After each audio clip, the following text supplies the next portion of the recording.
What is going on with RSV this year? Well, I'm a pediatric hospitalist and we're going to talk about it. And while the number of hospitalizations is alarming, I hope to put your mind at ease a little bit with this video, while also letting you know what to look for and when you need to get your child evaluated.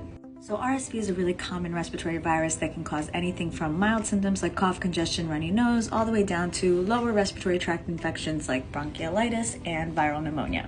The thing is, we can't distinguish between whether your child has RSV or rhinovirus or adenovirus or any other virus for that matter, unless we test for it.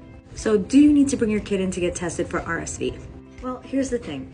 If your child has mild cold symptoms like cough, congestion, runny nose, even a fever, if they are otherwise doing okay, as in they're eating well, drinking well, and not having any difficulty breathing, you don't need to necessarily bring them in to get evaluated.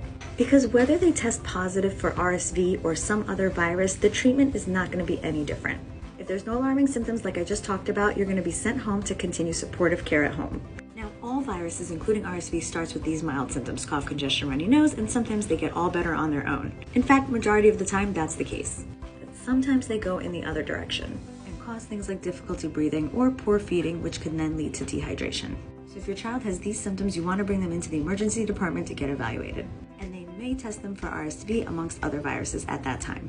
However, again, whether they test for RSV or some other virus, their management is not going to change, because we treat based on the symptoms, not based on the name of the virus. So remember, if you saw your pediatrician for mild symptoms and your pediatrician didn't test your child for RSV and then you ended up in the hospital 2 days later, your pediatrician did not miss that diagnosis. They simply didn't test at that time because testing wasn't warranted and it would have left you with a higher bill for no reason.